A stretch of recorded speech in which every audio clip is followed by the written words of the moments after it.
Hi guys, Caroline here.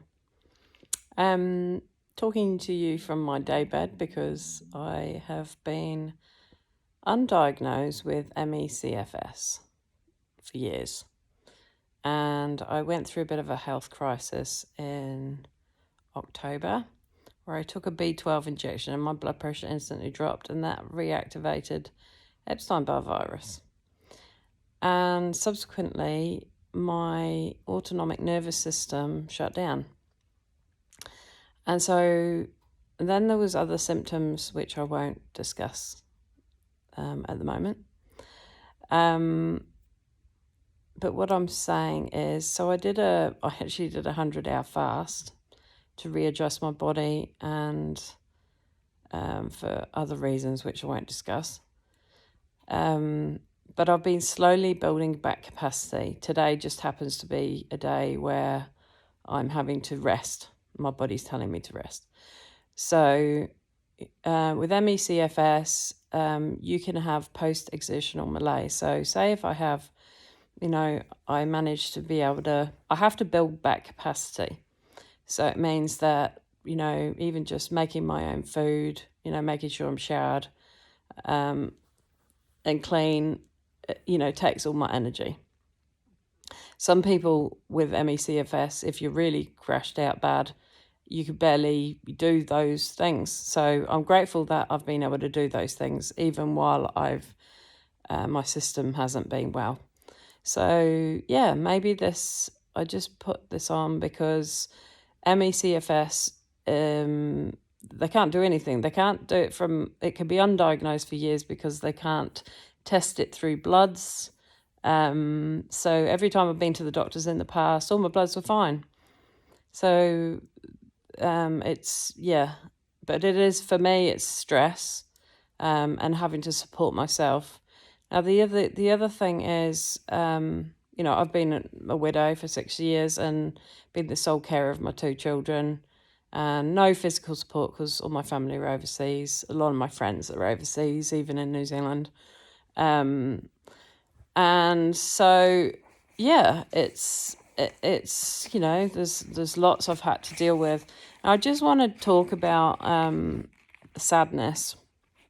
I did do a quick short the other day, and about the difference between sadness and depression.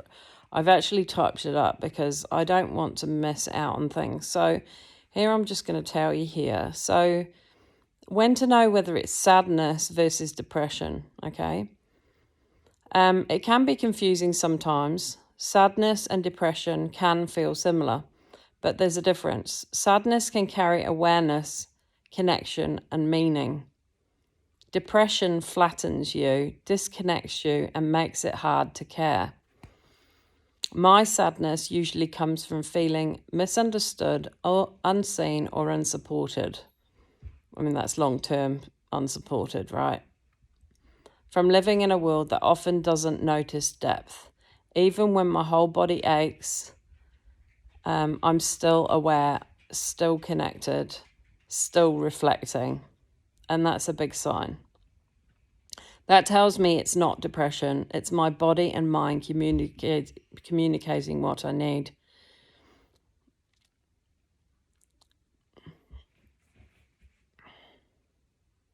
It's not weakness to feel this sadness. It's intelligence. Grief, sadness, and fatigue are signals. They guide us toward care, rest, and truth. So if you feel sad but still aware of yourself, know it's valid. Notice it, honor it, and give yourself what you need. You are seen in essence, even if no one else sees it fully right now.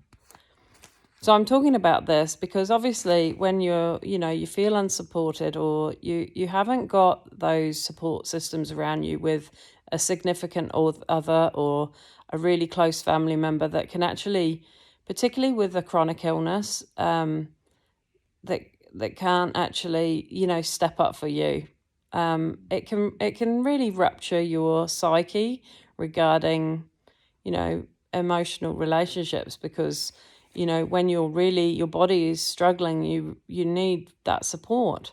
However, if you learn about the autonomic nervous system, the support that you don't need is like judgment, criticism, trying to minimize your symptoms or make it into a pathology. The amount of people that have said, "I'll be positive while I'm seriously unwell," is actually quite alarming, and it really does not invalidate my suffering. And I want to just make it clear that with ME/CFS, I have a path to recovery. I have got other complications which I won't discuss at this stage. But please be kind, folks. Like,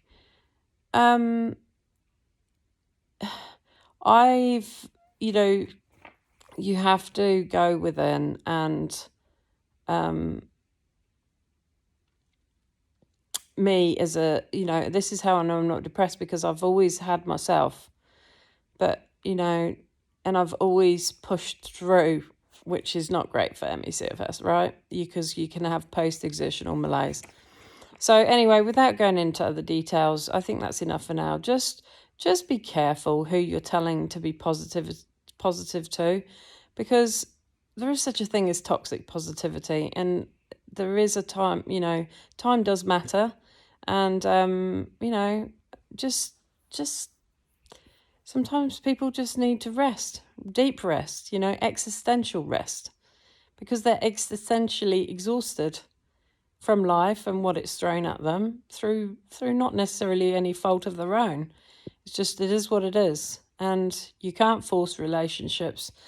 And I certainly don't want any toxic or inappropriate relationships that will cause my nervous system to feel under threat. And so, yeah, just be present. I often think of, even if you wanted to have the analogy of Job, right? Job, in the Bible was, suffered rupture in his life. And, his friends were quick to judge, and it's not wise. It's really not wise. And